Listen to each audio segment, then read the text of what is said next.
আসসালামু আলাইকুম রহমতুল্লাহ।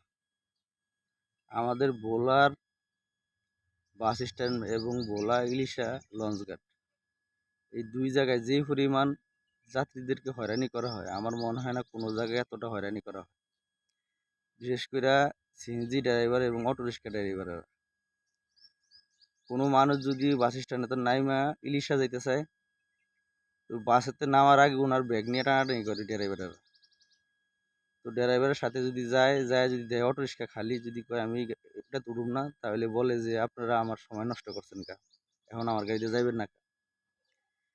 তো এরকম কইরা যাত্রীদেরকে ১ ঘন্টা ০.৫ ঘন্টা অপেক্ষা করায়।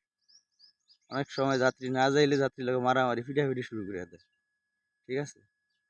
তো সেম কাজটা ইলিশা থেকে যদি কেউ ভোলা আসতে চায়, সেম কাজটা করে সিএনজি ড্রাইভার, অটো রিক্সা ড্রাইভাররা।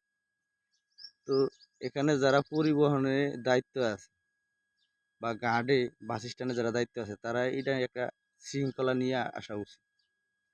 এখানে এরকম সবসময় যাত্রীদেরকে হয়রানি করা হয়। তো যে কোনো জিনিসের একটা শৃঙ্খলা থাকা দরকার, যে কোনো একটা নিয়ম থাকা দরকার। এখানে যাত্রী লঞ্চ থেকে নামবে, যাত্রী বাস থেকে নামবে, নাইমা উনার মন মতন উনি এক জায়গায় যাইবে, যায়া যেটা ভালো লাগে সেটা উঠবে। এখানে কোনো শৃঙ্খলা নাই, কোনো নিয়ম নাই, যে যার মতন করতেছে, জোর যার মুলুক তার। ঠিক আছে? আর আমার সন্দেহ, আমার ধারণা এখানে সবাই কিন্তু ক্ষমতাশীল লোক এটার সাথে জড়িত আছে। না হলে তো এই সাধারণ একটা ড্রাইভার বা এরা এত সাহস করতে পারে না যাত্রীদের সাথে। তো যারা কর্তৃপক্ষ আছেন তারা একটু এদিকে নজর দিন। আল্লাহ হাফেজ।